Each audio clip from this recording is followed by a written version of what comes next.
Today's video is going to be a deep dive into the 2026 draft class. I've watched 114 players up to this point, so plenty of players to get to, but I think that's a really good starting point for kind of a preview video. And for the format of this video, I'm going to start off by going through my top 10 and give each player a 2 to 3 minute breakdown. Then I'm going to go through my quarterback rankings, which might seem like kind of an awkward sequencing, but I have so many of them ranked between 10 and 20.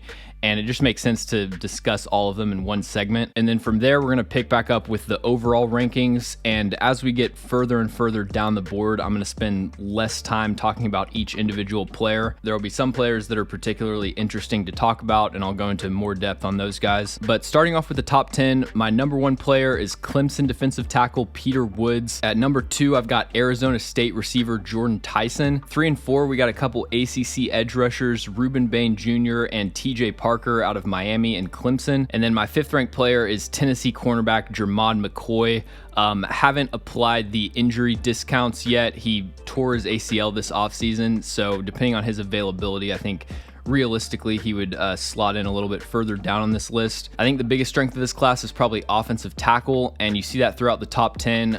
Caleb Lomu out of Utah and Kadyn Proctor out of Alabama are going to be 6 and 7 on my board. We've got Jeremiyah Love, the Notre Dame running back, at 8, and Makai Lemon, the receiver out of USC, at number 9. And then another offensive tackle to round out the top 10, Spencer Fano out of Utah. So Peter Woods is my number 1 prospect.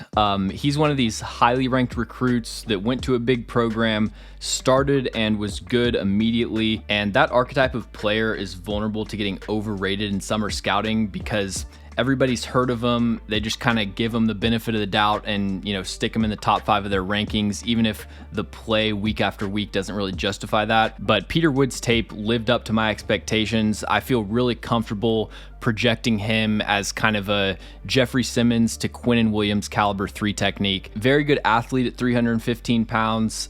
He is a force in the run game. He's got so many textbook stack and shed reps on his tape. My only real hangup with Peter Woods is just the volume. He's only had 2 career games where he played 45 snaps or more, averaged about 350 snaps each of the last 2 seasons. I want to see his conditioning improve so he can play more of a full-time role, but when he's on the field, he's outstanding, and he's my number 1 player by a pretty comfortable margin. My 2nd ranked player is Arizona State receiver Jordyn Tyson. He is the consensus wide receiver 1, but I feel like he's pretty underrated in terms of overall consensus rankings, 18th on the overall board. He's listed at 6'2", 185 last year, but he's up to 195 for this year. I think he has first round size, first round athletic traits, first round production. He's got the versatility to win from multiple alignments at multiple levels of the field. Really good speed and burst to stack man coverage, but he's a fluid intermediate route runner. He's got advanced footwork at the top of his routes to set up his breaks. I see a lot of similarities to Rashad Bateman when I watch Jordyn Tyson. And then at 3 and 4, we've got my top 2 edge rushers with very similar grades, but we'll start with Rueben Bain Jr. out of Miami. So Rueben Bain is a true junior, and to me, the biggest question with him is which year of tape is the real Rueben Bain? As a freshman, he looked like a future top 10 pick. In 2024, he missed half of the season with a leg injury, and when he was on the field, he just didn't look as powerful, didn't look like as great of an athlete, and really it was more like 2nd to 3rd round tape. So having him as my top ranked edge rusher is kind of a projection that he's going to get back to 2023 form. If he's able to return to that level, I just think his combination of traits and skills is most enticing out of the players that I've watched. He's 6'3", 275 pounds.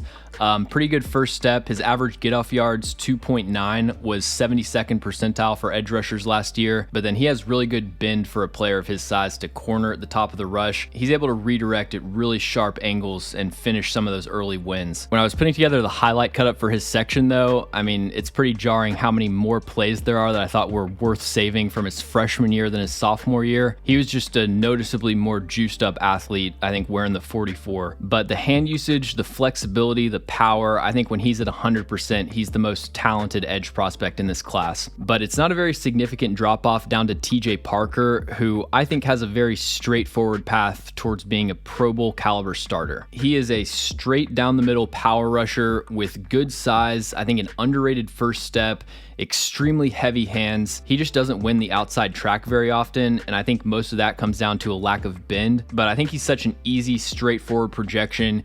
He has a skill set that translates really cleanly to the NFL. Even if there might be some limitations as a high side rusher, I think he's going to be a productive pocket pusher, good run defender, definitely not bust proof, but something would really have to go wrong for him to not at least be someone that's on the field every play. And then rounding out my top 5, I've got Tennessee cornerback Jermod McCoy, transfer from Oregon State. He is a true junior, listed at 6 foot, 193 pounds. McCoy just checks so many boxes that you want for a press man, or not even a press man, just a boundary corner in general. He's got size, length, speed to blanket vertical routes down the sideline. He's so smooth transitioning from press and gearing up to max speed, but then he can slam the brakes and decelerate with a comeback. He has really good instincts and spatial awareness and zone coverage, especially when it comes to high-low concepts as the flat defender in cover 2. He's a reliable tackler, physical run defender, and then he flashed the ability to turn and locate the ball down the sideline. That's the area of his game that I want to see the most improvement just in terms of consistency. There are reps on his tape where he shows that he can do it, but it just doesn't happen consistently enough. I also thought he struggled in his matchups with Jeremiah Smith out of Ohio State and Andrew Armstrong out of Arkansas. Those were really his only 2 bad games, but I saw prime Desmond Trufant and Jermod McCoy. That comp came to my head immediately. The ACL tear is a big issue that could affect his draft stock. It could end up being something that maybe knocks him down to the 2nd round or causes him to be in the next class, but I think based on what he showed last year, if he can come back and put together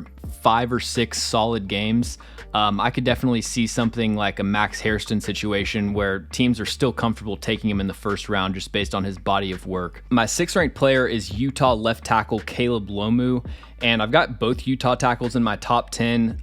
These were my favorite players to watch in this entire class. Lomu, I think, just has the combination of athleticism and technical polish at such a young age that wins on 3rd down in the NFL. He's entering his 3rd season. He already has such a deep bag of pass pro strikes, techniques. Really, he just has an answer for everything in pass pro. He has probably the best snatch trap technique in this class.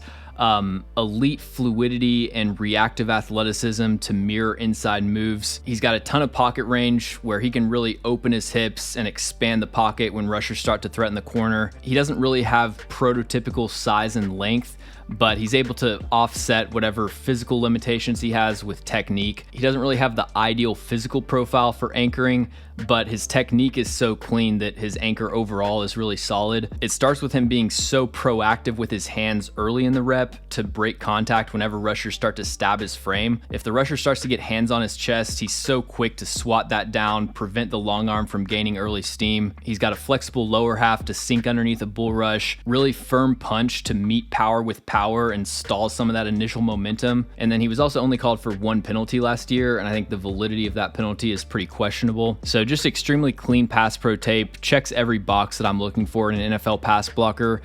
There's room to improve in the run game. He is an athletic zone blocker, great on pulls. He just can't get movement at the point of attack, drive defenders off the line of scrimmage. That's not really his game. I think with Lomu, you're really drafting him for his upside in pass pro. My 7th ranked player is Alabama left tackle Kadyn Proctor.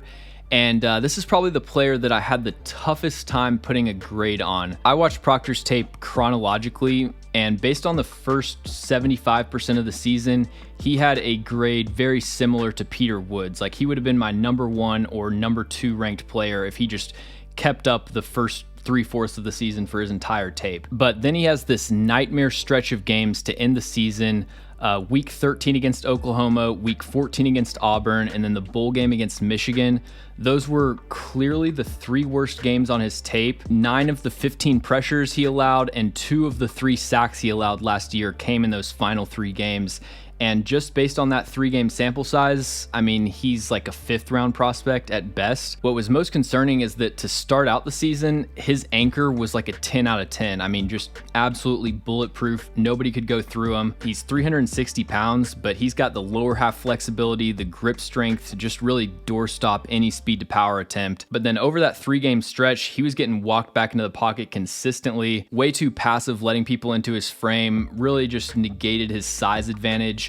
And the Michigan, Oklahoma edge rushers specifically were just treating him like a punching bag. So I don't exactly know what to do with Kadyn Proctor at this point, because if Anchor is a real issue for him. Like, that's a major development. I'm not really interested in taking a 360-pound tackle with a bad anchor in the first round. You're limiting your foot speed and pocket range so much at that side, but then you're not getting the main benefit of having a really strong anchor. If we get a few weeks into next year's tape and that shows to be a persistent issue, I'm going to have to lower his grade even further. But if he was just injured for those last 3 games and it's a total blip, there's still so much about Caden Proctor to get excited about. Proctor and Tyler Booker might be the most physically dominant adjacent offensive line duo I've ever seen at the college level. He just racks up dominant finishes, steamrolls everyone in his path. He's got to tighten up his hand placement and strike timing, but he's got a really firm punch, flashes some nuanced and advanced hand usage that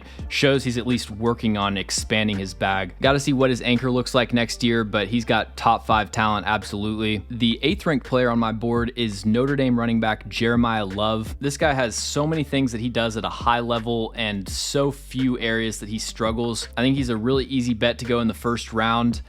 Currently, I have him a step below the Genty, Gibbs, Robinson tier, but he could easily get up to that level if he just fixes a few things. So he's got NFL size, good breakaway speed, very tough runner who can play through contact. Out of returning running backs in college football, he had the highest yards after contact per attempt last year, 4.39. You can just watch that touchdown on the goal line against Penn State. Pretty much tells you everything you need to know about his physicality and his ability to churn out tough yards. He's got a lethal hurdle to clear the last line of defense, a really good stiff arm trying to win an angle to the edge. Would like him to be a little bit more consistently elusive in the open field, just with simple cuts and jukes, but he's at a really good starting point as far as avoiding tackles. He is so patient on gap scheme runs, does an outstanding job of running behind his pullers, setting up blocks. He'll aggressively threaten one gap to steer the linebacker into traffic and then swerve off the opposite hip of the block into an open lane. He's never fumbled across his entire college career. He's got solid hands in the passing game, although he didn't run the most advanced downfield route tree. Most of his targets were just check downs and swing passes. And then I would say he's a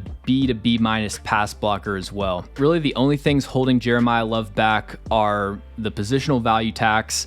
I think he's kind of an average lateral mover. I want to see him find cutback lanes on wide zone more consistently, and then you'd like to see a more advanced route tree.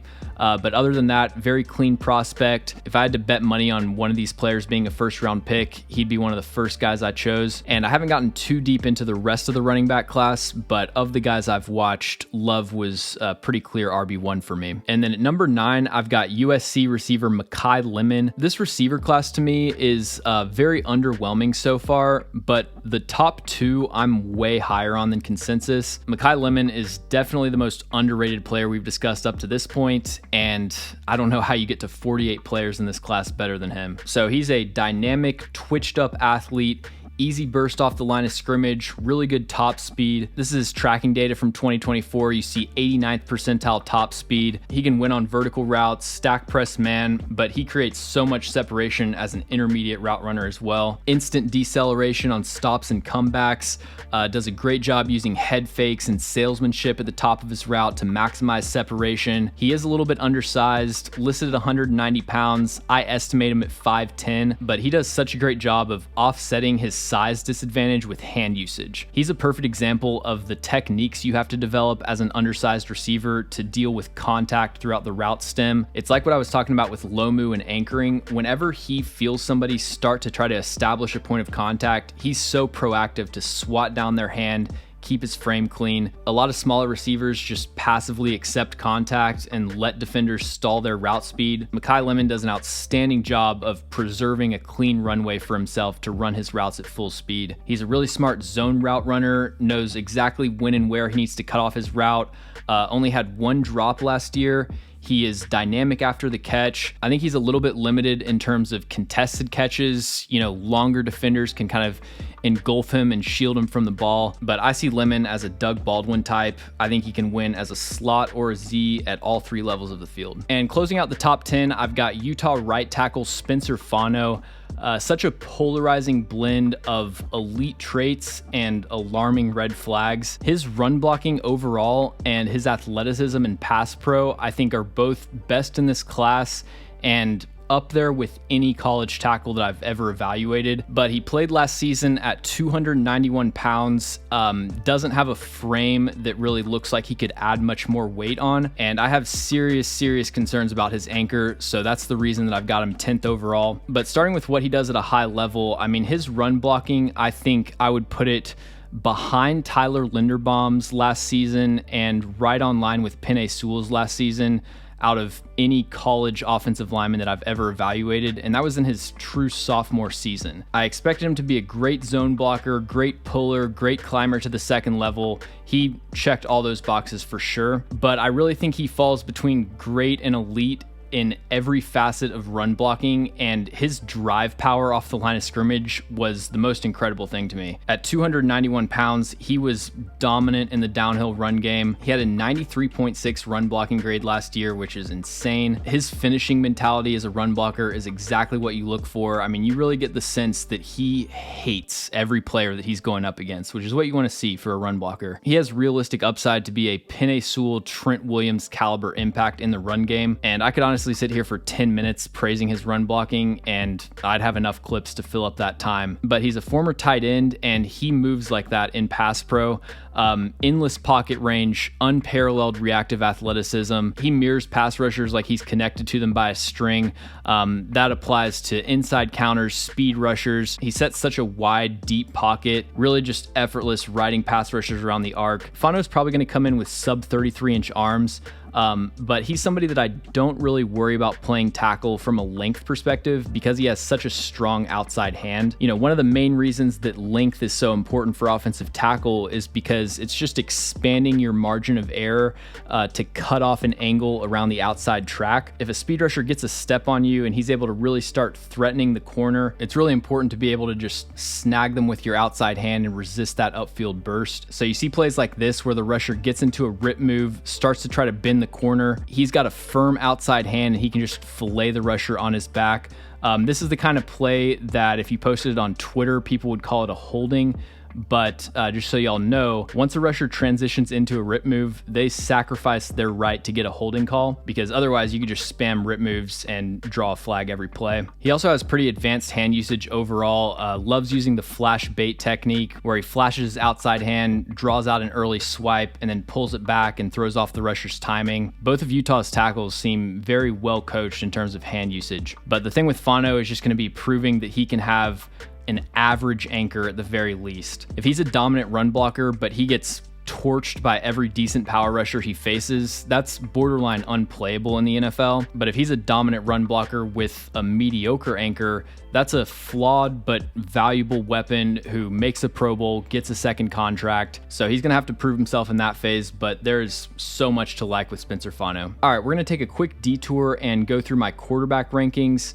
Just makes more sense to talk about them all in one section. I think this quarterback class has a lot of potential. There's a lot of quarterbacks I'm intrigued by, but I don't have any first round grades at the moment. And that just means there's nobody that I think is worth a first round pick right now. But keep in mind, kind of the assumption is that a few of these guys will improve this year and emerge with first round grades. Like Cam Ward had, I think, fourth round grades by NFL scouts heading into last year, took that next step, went first overall. That's something we see happen every year, and there's a lot of quarterbacks that could play themselves into day one. But my top ranked quarterback is LaNorris out of South Carolina, and this guy is kind of a pure project at this point. 6'3", 240 pounds, rocket arm. He has rare physical traits for the position, won't even be 21 years old when he's drafted, and he's only really played one full season. But there are so many things he's got to improve to become a legit NFL prospect, and wouldn't surprise me if, you know, he takes a step forward this year, but it's still not quite enough, and he ends up being a part of the 2027 class. Sellers has rare sack breaking ability. He's got the strength to shrug off tackles. He's got the explosiveness to make somebody miss in a phone booth, but he still had a 19.1% pressure to sack rate. He doesn't quite have the pocket awareness and the consistent pocket movement to avoid sacks at a high rate, but led Power 4 quarterbacks with 11 scramble conversions on third and fourth down. There are some absolutely miraculous plays on his tape as far as escaping sacks and converting an explosive play. But really, outside of physical traits, there's just so much that you want to see LaNorris Sellers improve last year. I'll show this table for some other players, but this is on target rate from Sports Info Solutions split up by level of the field. And on target rate is ignoring drops, ignoring the actual results of the play. Just did you throw it accurately? And I think it lines up with the tape most often. And LaNorris Sellers had okay deep accuracy, but at every other level of the field, one of the least accurate quarterbacks in college football. Doesn't really see the middle of the field very well, doesn't throw with anticipation, needs to see his receiver break open to pull the trigger. There's so much to get excited about with LaNorris Sellers, but you really have to use your imagination at this point. And then my quarterback 2 is much more of a finished product, although the upside is maybe less enticing, and that's going to be Cade Klubnik out of Clemson. About 6'2", 204 pounds, has a better arm than you would expect for his size. I have his arm strength rated as a 63, so that's slightly above average. 50 is adequate for these player ratings, but then his release flexibility is a 92, so that is an elite trait that really makes his arm talent better than just pure range and being able to push the ball far downfield. He's able to change his arm slot effortlessly to release the ball from awkward platforms.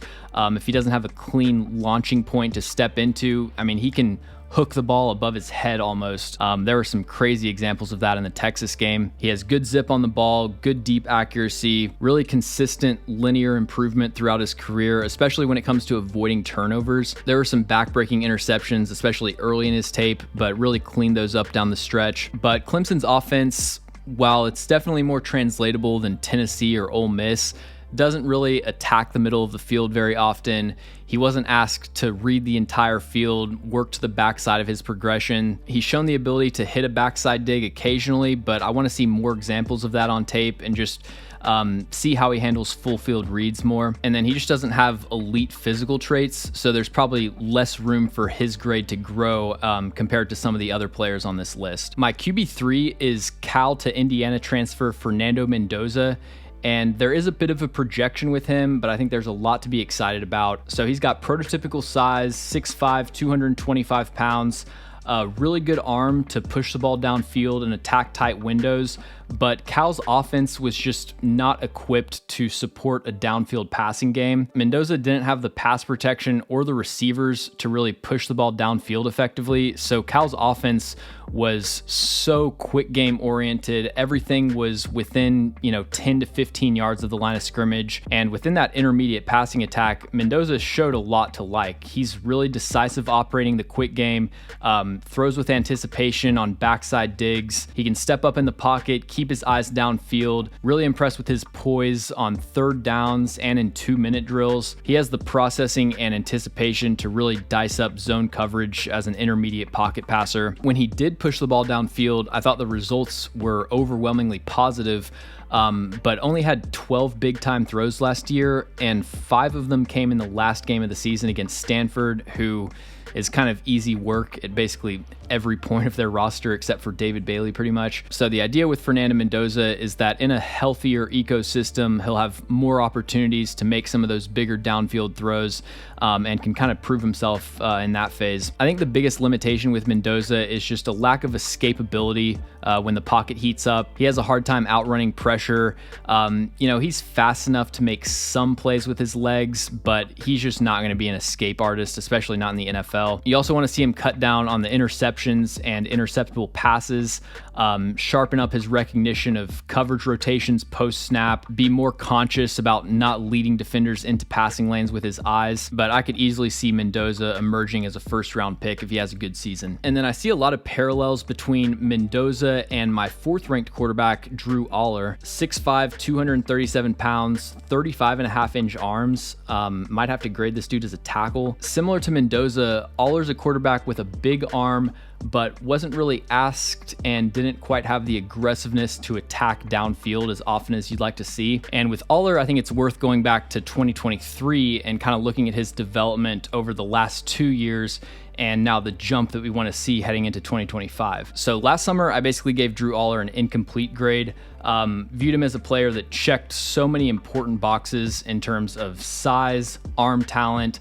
pocket feel, anticipation, being able to process, work to the backside of his progressions. But he was one of the least accurate quarterbacks in college football history in 2023. Going back to that on-target rate I was talking about, he had the worst on-target rate on 10 plus air yard throws of any non-Iowa quarterback since 2018. So my position was like, if he gets more accurate, then I would be willing to take him seriously as a prospect. But until we see a significant step forward, he's just not even really worth evaluating. And last year we saw a notable step forward in Drew Allar's accuracy. Still not an accurate quarterback by college football standards, but he's no longer a historic outlier and kind of established himself as somebody that was worth paying attention to. Over the first half of last season, there was a lot of really promising growth from Drew Allar, and started to seem like somebody that was playing his way into the first round. But down the stretch, I think he gradually played his way back into the second or third round conversation. Wasn't terrible over the second half of the year, but it was very clear that he needed to return to school. There's still too many sailed passes and, check downs that hit his receivers' feet. For most of his career, he did an outstanding job protecting the football. But in the conference championship and playoffs, he had 3 interceptions and 6 turnover-worthy throws. And you just want to see him trust his arm more and be more aggressive attacking down the field. Penn State's offense was kind of weird from a quarterback evaluation standpoint because there are certain elements of it that aren't conducive to Drew Allar showing everything that he's capable of, but there's also some other elements that give him a much easier job than most quarterbacks. Last year, there was so much gimmicky stuff to Tyler Warren and the running backs where Drew Allar just wasn't really asked to showcase his actual ability. He was kind of just a distributor. Penn State's receivers last year were generational at not being able to do anything, but he also had a really good offensive line, and I think there were some missed opportunities where he could have been more aggressive pushing the ball downfield. So Drew Allar's got a ton of upside, but we just need to see a similar step that we saw from 2023 to 2024. We need to see that again this year. Definitely has a realistic shot to be a first-round pick, though. My QB5 is Sam Leavitt out of Arizona State, 6'2", 210 pounds, will be 21 years old when he gets drafted. The most noticeable aspect of Sam Leavitt's game is his escapability and what he can do out of structure. He led Power 4 quarterbacks last year in scramble yards and scramble first downs. Only had a 13.3% pressure to sack rate in his first year as a starter. He's got this ability to anticipate pressure from all angles. He's got the athleticism and the playmaking instincts to turn those sacks into first downs. When he breaks the pocket, he's got his eyes downfield, and he has the ability to make plays with his legs or his arm outside of structure. But Sam Leavitt's game needs to become a lot less hectic and chaotic, and a lot more focused on operating within structure from the pocket. Out of structure playmaking for quarterbacks, I think there's a real point of diminishing returns for me. All the outside of the pocket running around is nice for college, but that can't be your main selling point as an NFL draft prospect. You need your quarterback to be able to create something or be a playmaker a few times a game, like 2 or 3 big 3rd and 7s every game. Nothing's open. Your quarterback can bail you out. We know that Sam Leavitt has that ability. He doesn't need to keep proving it to us, though. You're not going to run your offense through a 6'1", 210-pound quarterback's ability to freestyle versus NFL defenders. It's something you need to see so you know it exists, but with Leavitt, it's kind of become a crutch for his lack of pocket presence. He has severe pocket ADHD. The moment that his first read isn't open, his first instinct is to scramble instead of progress to his second read. But the reason I'm optimistic about Sam Leavitt is because on the small sample size of plays where he does stay in the pocket and operate from within structure, I thought he was really impressive. There are some A+ anticipation backside digs. You want to see more examples of that on his tape, but there's some promising stuff in a small sample size. He had the 3rd lowest turnover-worthy play rate in the FBS last year, 1.1%. Very quick, efficient, flexible release. I think decent zip, but middling arm talent overall. He isn't a very good touch thrower, though. Everything is one speed, linear trajectory. Needs to add a change-up pitch so that he can layer the ball into concealed windows over the middle. There's a ton to like about Sam Leavitt. It's just a very college-y play style at this point. My QB6 is Garrett Nussmeier out of LSU. This is a player that I have very mixed feelings about, and ultimately I am lower on him than consensus, but I definitely see what people like about him. So I think Garrett Nussmeier has 2 special traits and they're two of the most important things that you look for when evaluating a quarterback prospect. He has some of the best anticipation throwing backside digs that I've seen for a college quarterback. He's so comfortable working to the backside of his progression, releasing the ball before the receiver's out of his break, and then he also has really good pocket presence. A 9.8% pressure to sack rate last year is outstanding. He climbs the pocket with his eyes downfield as effectively as any quarterback in this class. Like I said, those are two of the most critical factors for a quarterback prospect. They're two things that are incredibly difficult to find in modern college football. Compared to most players, like I think I was 5 games into Sam Leavitt's tape before I saw him hit his first backside dig. Nussmeier does it like once or twice a drive. So Nussmeier has a great starting point, but just doesn't really bring anything else to the table that gets me excited. It's kind of like a creative player in 2K where he just spent all of his VC on pocket presence and anticipation. He's just under 6'1", 204 pounds, kind of got a pudgy build. Arm talent is very mediocre. Accuracy is inconsistent. He turns the ball over a lot, doesn't give you very much with his legs. At a certain point, having elite physical traits doesn't matter if you're just a good enough quarterback. And there are certain elements of Nussmeier's game that kind of offset his physical traits. But I have a hard time taking someone with limited physical tools who also has scattershot ball placement, turns the ball over. If he can get his accuracy and decision making up on the same level as his pocket presence and anticipation, then I'm all in on him as a first rounder, and I'm overlooking the size, overlooking the average arm. Right now, though, he just isn't a complete enough prospect in my opinion. And then there's a pretty big drop off between Nussmeier and the rest of the quarterbacks on this list, but my QB7 is going to be Josh Hoover out of TCU. Now, when we get to players outside of my top 25-ish, I would say ignore the overall rankings. Like, keep in mind, I've only watched 114 players. So if I've got a guy ranked 90th, I don't really think he's a top 100 player because every new player I watch, he's going down and down the rankings. But Hoover, I think, has a real chance to emerge as a day 2 quarterback prospect if he can take a step this year. Entering his 3rd year as a starter, he is a field general with sharp processing skills, elite pocket presence, doesn't really have a power arm, but he can put zip on the ball. He's got an incredibly flexible release. This is a guy whose tape, I think, translates to the NFL more so than 99% of college quarterbacks. TCU put a lot on his plate mentally, and he executed at a high level.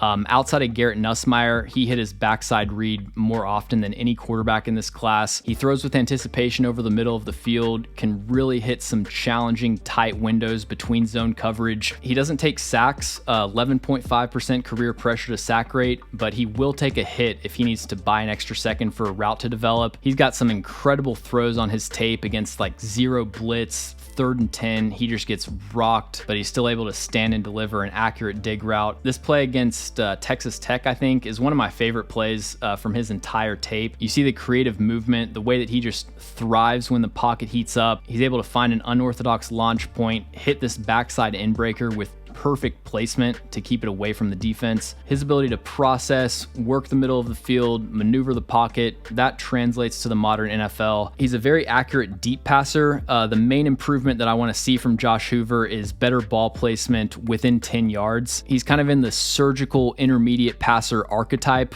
but that only works if you're actually a surgical intermediate passer. You know, like Drew Brees would have been a lot easier to defend if he sailed 1 out of every 3 slant to Michael Thomas. So there's too many missed throws that kind of cut into his efficiency.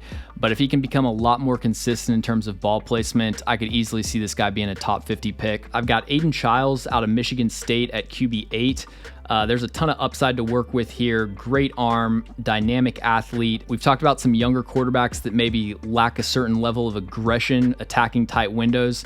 That's not the case with Aidan Chiles at all. But you see the drawback of that play style with how many interceptions and interceptable passes he throws. He's got to do a much better job taking care of the football. He's also probably the least accurate quarterback in this class at the moment. So I definitely see the upside. I see the path towards him being an NFL starter, but he's multiple steps away from that point right now, and I think it's probably more likely that he's a 2027 quarterback, but definitely somebody that's worth monitoring early next year. At QB9, I've got Nico Iamaleava, Tennessee to UCLA transfer, and there's 2 hurdles that Nico's got to get over. Well, There's a lot more than 2, but let's start with 2. Nico has unreal physical traits.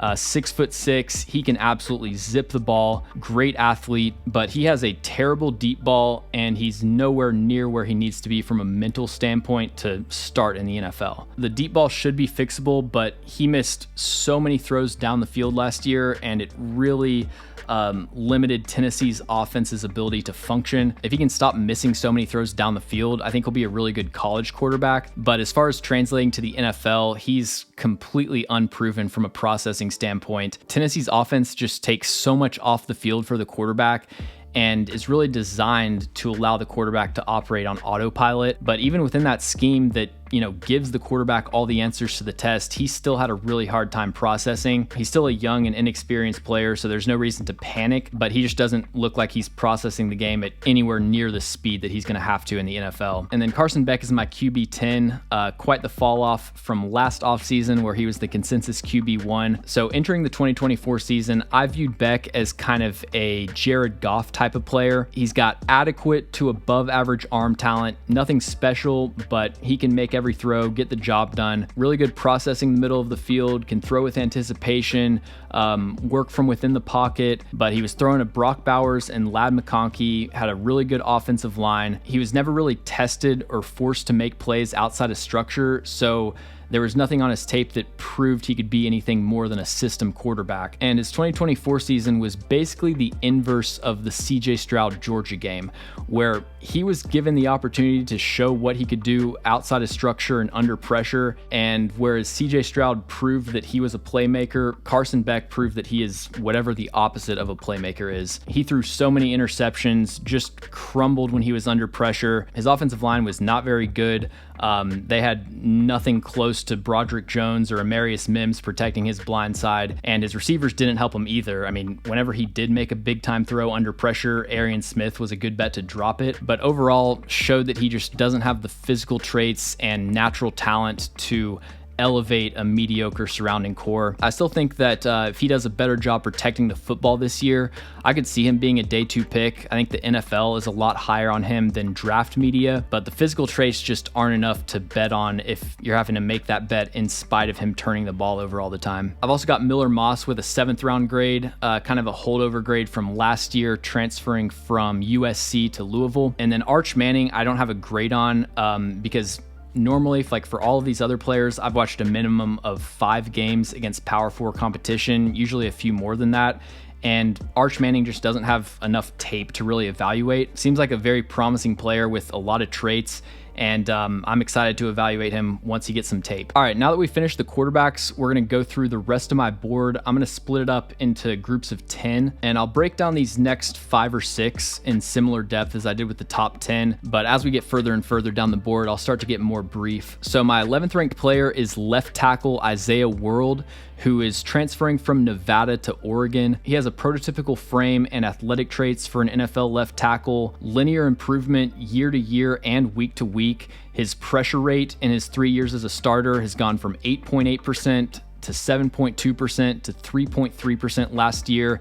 And I thought you saw a similar upward trajectory from week 1 to the final game of last season. To me, Isaiah World's 2024 tape is exactly what a first round tackle looks like the year before they become a first round tackle. He has some of the heaviest hands that you'll see as a pass blocker, 97 rating for strike power. He's able to shock opponents on impact with his initial punch. He needs to get more accurate with his hands. Way too many punches that land on the face mask. He had 2 face mask penalties last year, but it could have easily been 10. And 32 penalties over the last 3 seasons, including 8 in 2024. So very unpolished, but hand placement is something that I'm a lot more willing to give somebody grace for early in their career. That's something that it's pretty common to see a noticeable step forward for young players. Doesn't really ever lose the corner in pass pro. He's got good recovery range. His inside hand is so strong when he's trying to stay connected to a cross-face move and mirror them through the B gap. You'll see him use these fake jump sets to disrupt his opponent's timing.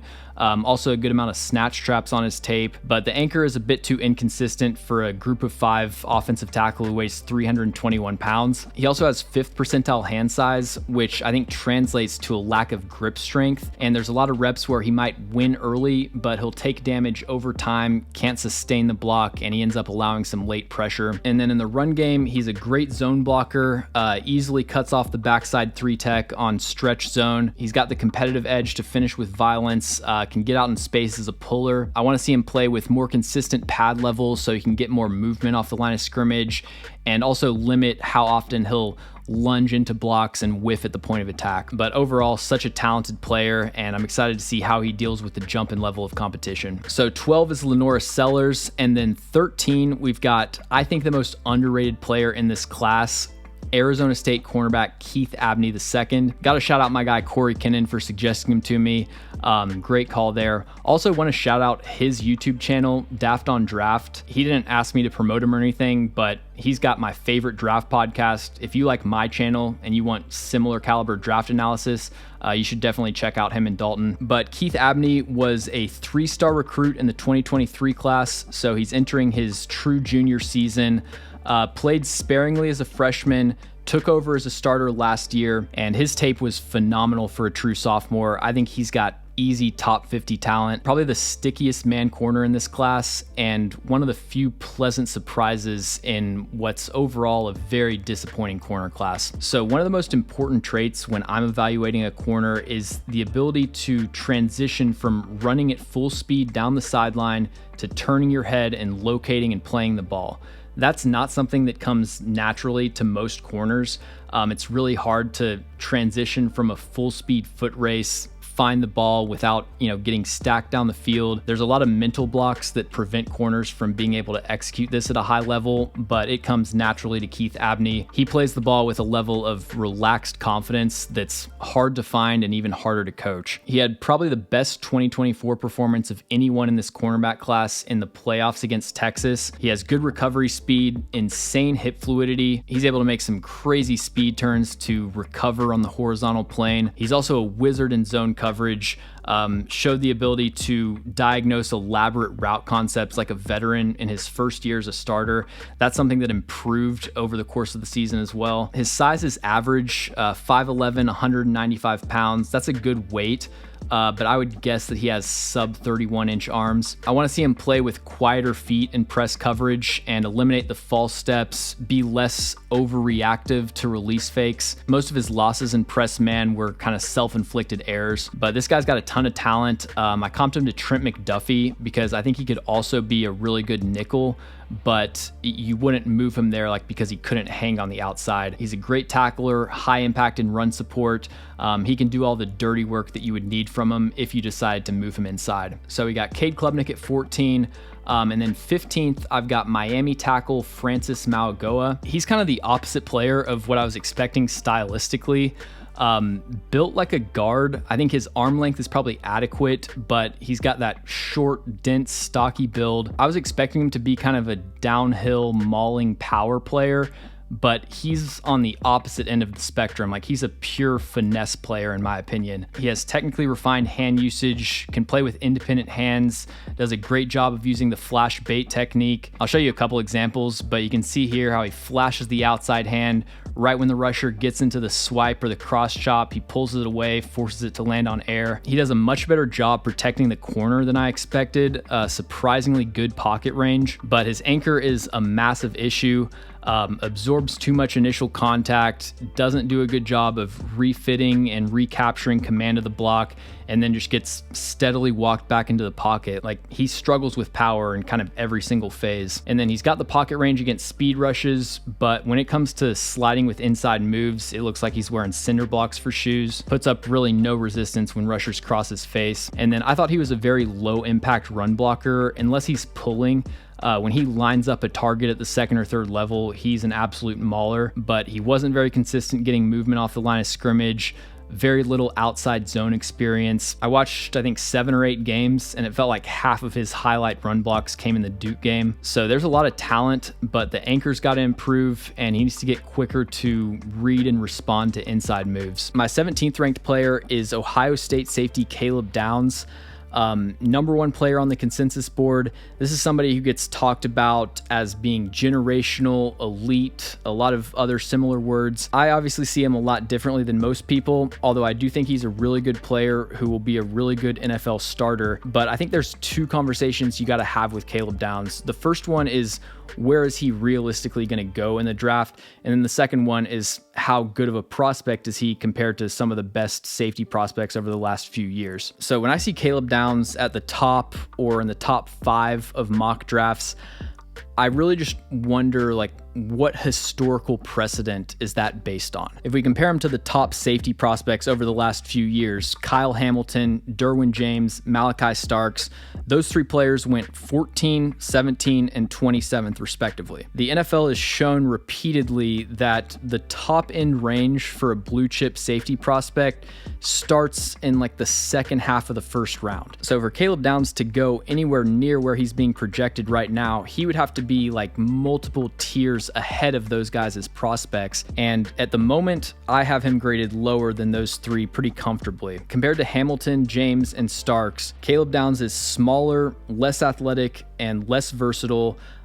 He's less productive than Hamilton and Starks. I don't think James had a lot of interceptions coming out of college. I don't really see what puts Downs ahead of those guys to break the trend that the NFL has established for how they value the position. But the thing with Downs is I don't have a ton of criticisms of him as a player. Plays like a veteran. I think he's got a good understanding of route concepts, good timing playing the ball at the catch point. Only gave up 3 receptions of 25 plus yards last year. And then he's also productive and physical in run support, but he played in a very low exposure role in Ohio State's secondary, and there isn't a lot of proven versatility as far as him being able to play multiple positions. Most of the reps, he's kind of playing the hook zone.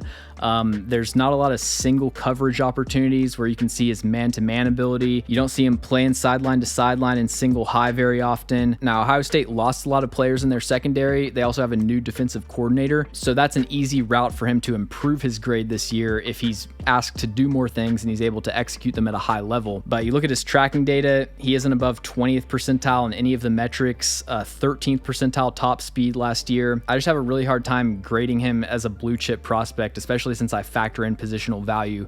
But at the same time, he's not a player that I have a ton of negative things to say about. At 18, I've got Illinois cornerback Xavier Scott. Of the players I graded last year, he was my highest graded non-quarterback to return to school. The only non-quarterback that I had a second round grade or better on. This dude has insane ball skills, inside outside versatility, good recovery speed, playmaking instincts in zone coverage. He's got the fluidity to make really difficult transitions, also has that physical edge that you look for as a run and screen defender.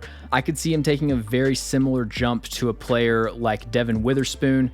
A little bit of helmet scouting there. I know there were a lot of teams that really liked Scott last year. I think he would have been a second round pick if he entered the draft, but he's going to be my number 3 corner and I think a really big sleeper at this point. My 19th ranked player is Auburn edge rusher Keldrick Falk, the youngest player in the 2026 class, and just a complete ball of clay who's just scratching the surface of his potential. He is kind of the classic summer scouting prospect, at least as a pass rusher, where he's got the physical traits. He's an incredibly young player. If you want to take the approach of saying, I really believe in Keldrick Falk, he's going to clean up his hand usage, clean up his pad level, add a go-to move, add a counter. If you want to make all those assumptions, it's really easy to envision him as a top 5 pick. But the way that I grade in the preseason is I don't just assume that guys are going to take those next steps. So kind of what he is now, I've got him with a late second round grade. But as a teenager, he led the SEC with 31 run tackles last year. He has a good anchor. He can shed blocks, consistent tackler. He's got pursuit range to defend read options, chase the ball to the sideline. Very similar to Michael Williams, I think, heading into last year, where just a rock solid floor as an early down run defender. And Falk, I think, has inside outside versatility as far as his alignment. He had 45 pressures and 9 sacks last year, which is really good production, but a lot of it came versus weak competition. And a lot of his pressures were late in the play, kind of pursuit effort pressures as opposed to quick wins. He had an 8.3 pass rush win rate against the SEC and a 20.7% pass rush win rate against other teams. He's a solid power rusher, but overall just lacking the pop and precision with his hands. Pad level is too high, so that kind of limits his ability to push the pocket to an extent. If he shows up next year and he's a polished, refined pass rusher, I think he's an easy top 5 pick, but just hasn't proven that at this point. And then rounding out the top 20, we've got Washington receiver Denzel Boston. Prototypical X, 6'4", 209 pounds, massive catch radius, but he's a very smooth and coordinated athlete for his size. He shows flashes of detailed, nuanced route running to set up his breaks. He's got fluid enough hips to separate on whips and jerks. Does a good job of breaking down off-man coverage, getting the defender's hips turned away from his break, and then really powerful hands at the top of the route to break contact. He bullies press coverage, just powers through any reroute attempts at the line of scrimmage, but he doesn't really have the burst or the blow-by gear to stack press man, so most of his vertical targets are contested, and I think athleticism is going to be the main limiting factor for Denzel Boston. Just doesn't have the burst out of his breaks and the sudden short area movements to separate with pure athleticism. So to be a separator, he's going to have to become a technician. You see flashes of the technical ability as a route runner, but it just isn't on his tape consistently enough. But really like Boston as a linear X and kind of wide receiver 2. All right, going to be more brief on some of these players as we get further and further down the list. My 21st ranked player is LT Overton out of Alabama, transfer from Texas A&M last offseason. And I remember watching him last year, and he immediately popped as somebody that could be emerging as a day 2 or day 1 NFL draft pick. Ends up returning to school, but he's got top 50 traits. Inside, outside tweener, 6'2", 274 pounds, but he actually has better arm length than you would expect for his height. He's already an elite college run defender, but you want to see another step forward as a pass rusher. I like his bend at 274 pounds. Got some flashes of really advanced hand usage, but needs to expand his counters. Too easy to shut down at this point with jump sets, and young player with a lot of room to improve as a pass rusher. 22 is Drew Allar, who we discussed. My 23rd ranked player is CJ Allen, the linebacker out of Georgia. Freak athlete. This dude's got speed for days.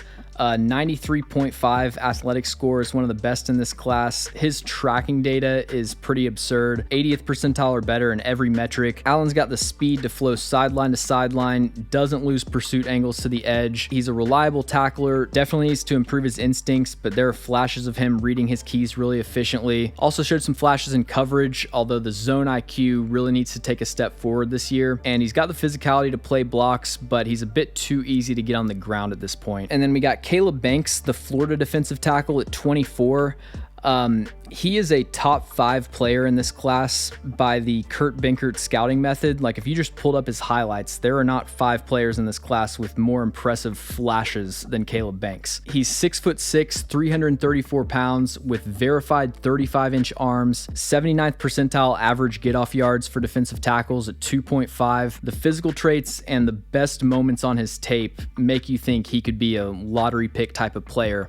The problem is that he's 24 years old, modest pass rushing production, 29 pressures and 4 sacks last year, but very concentrated within a few games. He had 9 pressures and a sack against LSU and 6 pressures and 2 sacks against Ole Miss. Those were in weeks 12 and 13. And you might think, well, LSU had a really good offensive line. They did as a unit, but almost all of Caleb Banks' individual wins came against the clear weak link, which was their right guard. He's got to show more week-to-week consistency, but if he does, he's got blue chip traits. We got Sam Leavitt at 25. Then at 26, I've got Avion Terrell, Clemson cornerback. He's the brother of AJ Terrell, but did not really get his size, 5'11", 180. I think he's going to be right on that 30-inch cutoff in terms of arm length. He has good recovery speed, good ball skills, quick to click and close from off coverage, but he's too grabby at the top of routes, needs to play with more confidence in man coverage,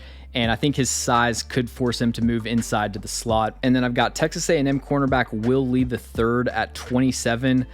Listed at 6'3". I have him projected as right under 6'1", but really good size for the position. He has all the physical tools you look for in a press man corner, recovery speed. He's got a 91st percentile top speed from last season. He's a physical boundary press corner, played most of his snaps on an island, and I think one of the more underrated players in this class. 28th is Garrett Nussmeier Nussmeier. And then at 29, I've got Jonah Coleman out of Washington, another holdover grade from the regular season. I was kind of surprised that he returned to school. He's just such a complete running back, compact build, low center of gravity, really tough and powerful runner, elite lateral quickness to really explode out of his jump cuts, good spatial awareness maneuvering through traffic. He has 0 career fumbles, only 1 career drop, and none in 2024. And then his pass protection tape is as close to flawless as it gets for a college running back. He's a little bit too bounce happy, and he's a short strider with, I think, an average top gear. But outside of that, I really like everything about Jonah Coleman. And then finishing off this group with R. Mason Thomas out of Oklahoma,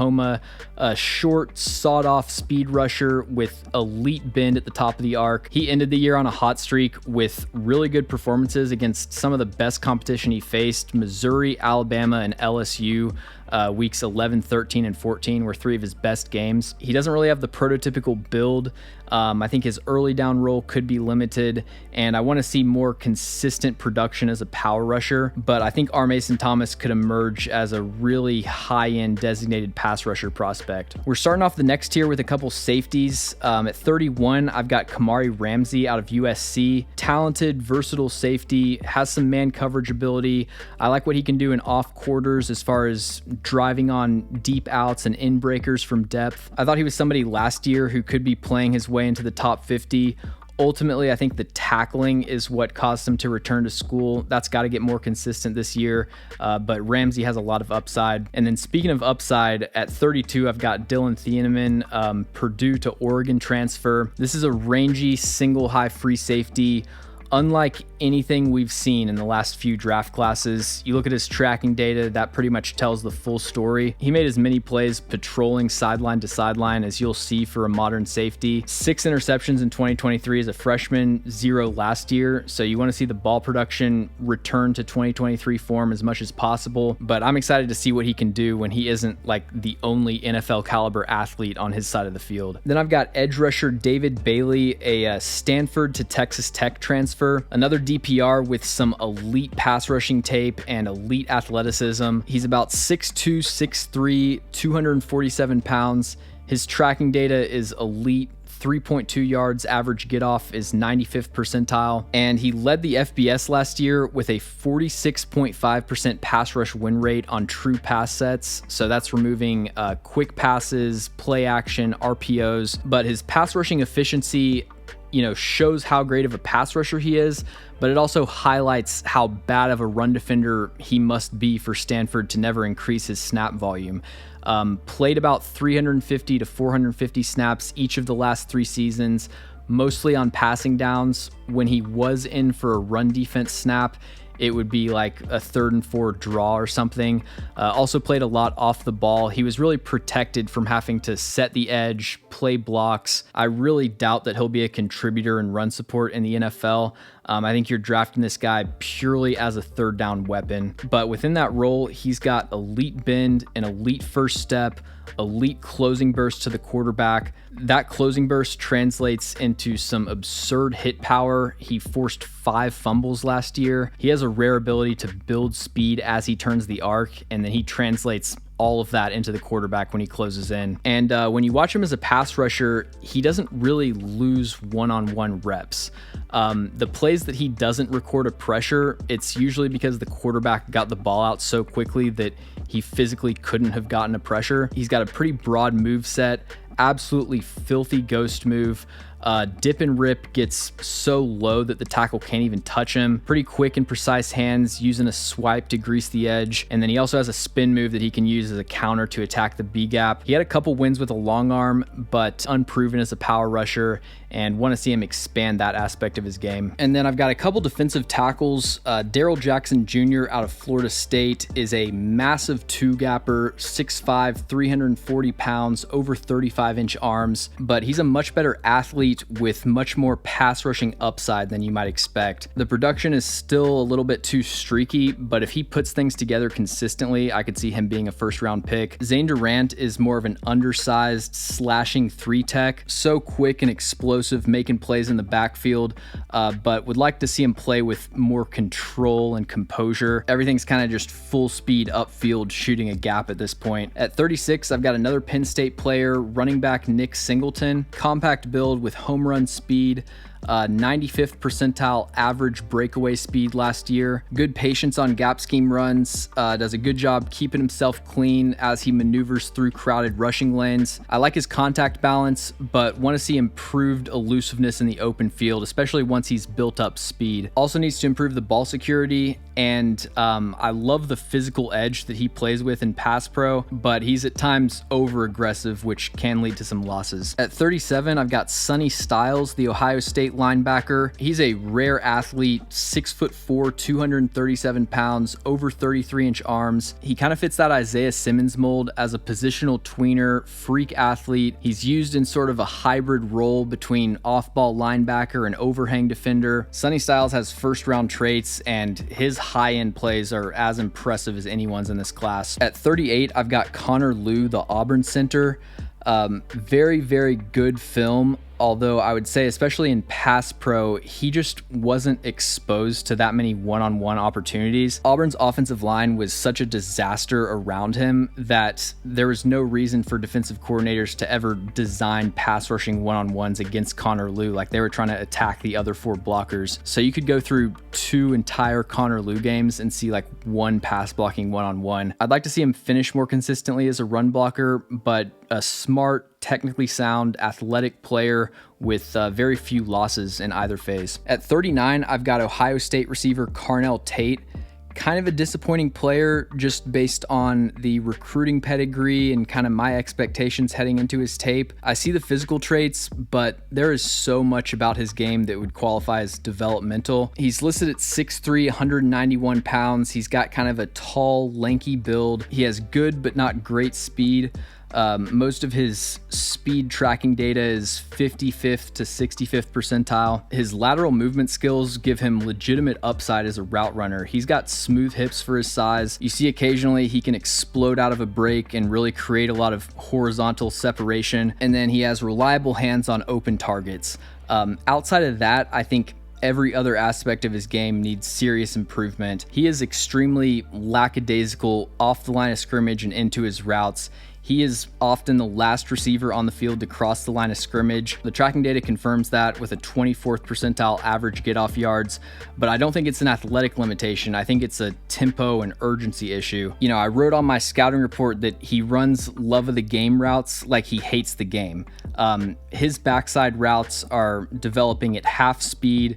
He isn't getting in and out of his break quickly enough to where he would be coming open within the timing of the quarterback's progression. It's really kind of shocking how many wasted plays there are on Carnell Tate's tape. When he is running at full speed, he really struggles to get off of press coverage, and he struggles to separate against man-to-man. He's got a large strike zone at the line of scrimmage because of his frame, and he does very little to protect his frame from contact, absorbs way too much force through his release, and lets defenders restrict his route speed, reroute him off the line of scrimmage. He lacks detail and precision as a route runner.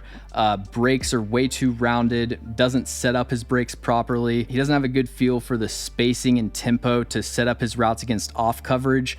Like if he's got a stop route against off man, he'll just kind of run full speed into contact, eat up the cushion aggressively, but then just get hung up by contact at the break point. I definitely see the natural talent, but he's lacking the technical polish that I have come to expect from an Ohio State receiver. And then at 40, I've got Texas linebacker Anthony Hill Jr. Big, fast, explosive, seems to have really good arm length. He's a really good run and chase linebacker who can get off of blocks.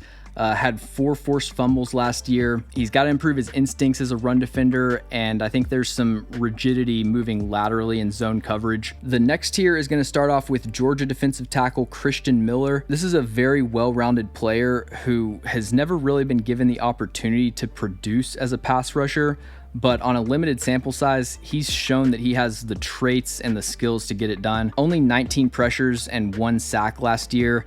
But if you've ever watched a Georgia defensive tackle before, you know their first priority is to play the run. So they're read stepping. He isn't just firing off the line and getting into his pass rush. Most of his actual pass rush reps start 2 or 3 seconds into the play after he's, read that it's a pass or a play action. Then he kind of gets into his rush effort a couple seconds later. But you see on those plays, the explosiveness, short area twitch, pretty advanced hand usage to get off of blocks. He's a really good run defender. I think in a more prominent role, he's somebody that could emerge as a top 50 pick. Toledo safety Emmanuel McNeil-Warren is another one of my favorites. Shout out to Toledo's defensive coaching staff for evaluating and developing all of this NFL talent somehow. He's a big, long, rangy defensive back. His 2024 season was cut short because of an injury, but 8 forced fumbles over the last 2 years. This is a guy where, it wouldn't surprise me if you never hear from him in the first 8 weeks of the season, and then Dane Brugler comes out with a first round mock and he's going, 24th, 25th, and all of a sudden he's on everybody's radar. If he fully comes back from his injury, I would not count out Emmanuel McNeil-Warren. Next up, we've got Georgia Tech receiver Eric Rivers. So they lost Eric Singleton as a transfer to Auburn, but I think they upgraded with Rivers, who's a transfer from FIU. He's an undersized deep threat with game-breaking speed and explosiveness. He's going to face a steep jump in level of competition, but you don't need an even matchup to identify how rare his athleticism is. Just unreal speed and burst. He accelerates from his second to third gear as quickly as I've seen for a college receiver. 97th percentile top speed among FBS receivers last year. Against CUSA competition, he was pretty much impossible to cover on the vertical plane.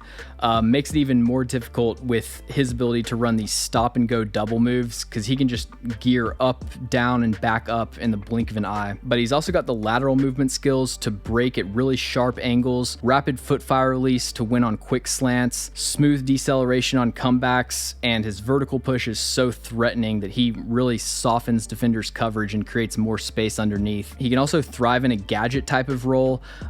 23 force missed tackles last year, very elusive in a phone booth, and he's got the speed to burn pursuit angles to the sideline. But his hands and ball skills are a bit unreliable. 10.1% drop rate, not very competitive in contested catch situations, and he is kind of a size outlier at 5'10", 170 pounds. At 44, I've got Ohio State tight end Max Clare, a transfer from Purdue. He's an elite athlete, creates easy separation vertically or out of horizontal breaks. There's kind of a hard limit to what he can do as a blocker, only 240 pounds. But really unlimited upside as a receiving weapon. At 45, I've got Anto Saka out of Notre Dame.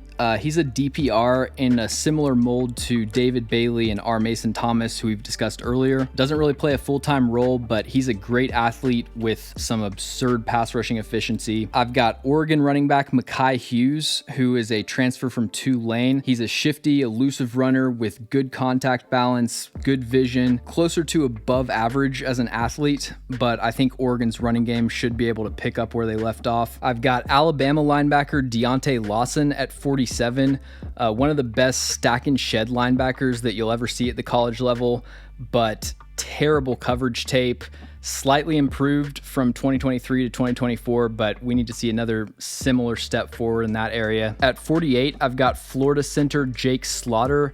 Athletic run blocker, good lateral quickness and pass pro, but his anchor is inconsistent and he doesn't create very much movement at the point of attack. My 49th ranked player is Penn State corner AJ Harris. He has top 50 talent, and it's easy to see him emerging as a day 2 pick, but that would require some development. He's well coached in press man, but he's a young player, still needs to execute with more consistency. Natural mirror skills and single coverage, very skilled hands and press, does a great job crowding outside releases to the sideline. He's a little bit too aggressive at times in press coverage. Had some issues with inside releases, letting receivers cross his face on quick slants, and he's listed at 6'1", 184 pounds. That slender build gives him a lot of issues when he sees push-offs at the top of the route. Tight ends and bigger, more physical X receivers can kind of bully him at the break point. And then rounding out the top 50, I've got Florida left tackle Austin Barber. Great athlete, technically sound in pass pro. Florida's O-line should be pretty good next year. Moving on to 51 through 60, we've got Indiana cornerback D'Angelo Pons. Some A-plus reps on his tape, but he's 5'9", 170. I think he might have average recovery speed. Love his tape, but the physical traits could be a bit of a limitation for him. Alabama guard Jaden Roberts looks like a first rounder about 5 times a game. He is a freak athlete, 6'4", 323 pounds, good arm length. I studied him for most of last year because there was a chance he was going to be in the 25 class. Needs to get way more consistent, but the upside is absolutely there. LSU wide receiver Nick Anderson was one of my favorite players from last year's summer scouting. Missed almost all of last season with an injury. Transferred from Oklahoma to LSU. I'm a huge fan of his upside as a deep threat. He just annihilates press man coverage on the vertical plane. We talked about Josh Hoover. And then at 55, I've got Northwestern left tackle Caleb Tiernan. Kind of has a nightmare build for a left tackle, 6'7.5", but 32.5-inch arms. So he has the natural leverage and balance issues that come with taller offensive linemen, but he doesn't get the length advantage that also usually comes with that. He's a really good athlete, precise hands and pass pro, mauler in the run game. He just has extreme balance issues and ends way too many plays on the ground. I love the potential of Davison Igbinosun, the Ohio State corner. Long press corner, 6'2", 191 pounds, 33-inch arms. Good athlete for his size. He just has a deal-breaking inability to turn around and play the ball. Offenses realized last year that on 3rd and 5, you can just target him on a slot fade, and regardless of whether or not you complete it, he's going to draw a DPI because he doesn't turn and try to play the ball. If he fixes that issue, I think he's got first-round traits, but until then, he's a day 3 prospect. John Michael Gillenborg out of Wyoming is a vertical F tight end, speed and acceleration for days. He can get in and out of breaks smoothly, good hands, ball tracking, focus at the catch point, but his size already kind of limits him as a run blocker, and I thought there was a real lack of effort and tenacity as a blocker. Evan Stewart, the Oregon receiver, is a holdover grade from last year, but probably not going to be in this class because he'll most likely miss the entire 2024 season, unfortunately. I really like Bryce Lance, the receiver out of North Dakota State, have him at 59. 6'3", 207 pounds. He has great tape as a vertical X and jump ball winner. His long speed, according to tracking data, is in the 95 plus percentile. I want to see more from him as an intermediate route runner. He ran a pretty specialized route tree last year, but there are flashes on his tape where he can snap off a break, decelerate at a really high level. I think he's got some untapped upside there. And then DJ McKinney, the Colorado corner, natural and press man, fluid hips, quick feet at the line of scrimmage, really smooth transitioning from press to running with receivers down the field. I think he's got average top speed. He's listed at 6'2", 180. I have him at 6 foot flat as the eye test estimation. I think that's one of the craziest exaggerations that I've seen as far as listed height in this class. His biggest issue is he gets bodied at the catch point way too often. Needs to get better at turning and locating the ball, but also fighting back against bigger receivers that are trying to establish catch space on like goal line fades and stuff. The next tier is going to start off with Dante Corleone, the Cincinnati defensive lineman. He's a short, stout nose tackle who has gradually gotten more and more productive and effective as a pass rusher. At 62, I have Oregon edge rusher Mateo Uiagalelei. There's a lot of first round hype with him that I don't really see. Very young player, will be 20 years old if he gets drafted in this class. He's 6'4", 6'5", 270 pounds, really good bend for his size, and he's got an effective cross chop that's his clear go-to move. There's just no power profile to speak of. Pretty flimsy initial punch that doesn't create a whole lot of knockback when he initiates his bull rush. Pad level's too high to drive his opponent backwards. For a player of his size, I just need to feel a lot more confident in his bull rush. His run defense tape was also very underwhelming. Doesn't shed blocks very effectively. Kind of plays on cruise control and early downs. There's just a lack of physical competitive edge. At 63, I've got Jeremiah Wilson, the Houston to Florida State transfer. undersized corner, but really athletic. There's probably going to be a change in Florida State's defensive scheme with a new DC. It used to be that Florida State corners, you knew you were just getting press man on an island every play, so they were really easy to evaluate. I expect them to play a lot more off coverage this year, and you see on Jeremiah Wilson's tape, that's what he does best. I mean, he had like 49 man coverage snaps all of last season. Almost all of that were off man, where he was given plenty of cushion. He's really at his best playing from depth, driving on routes from off. At 64, I've got Malachi Fields, Notre Dame receiver, transfer from Virginia, big X receiver who I had an early day 3 grade on in last year's class. 65 is Aidan Chiles out of Michigan State. We've got Parker Brailsford, the Alabama center, undersized freak athlete.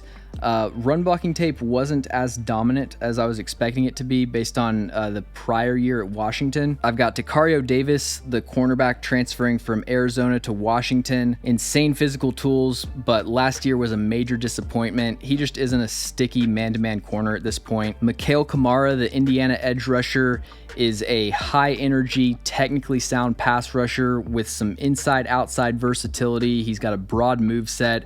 Just does not have the prototypical size and frame profile that you look for an NFL edge rusher. Nico Iamaleava at 69, and then at 70, I've got Dalen Everett, the Georgia corner.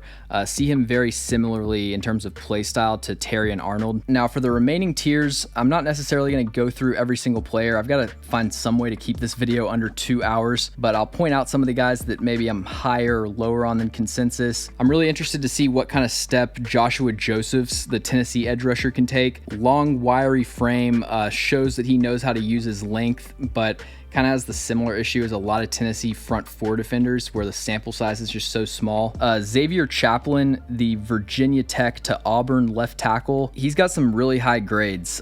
He's third on the Blesto rankings, which is NFL scouts. Big frame, dominant snatch trap technique.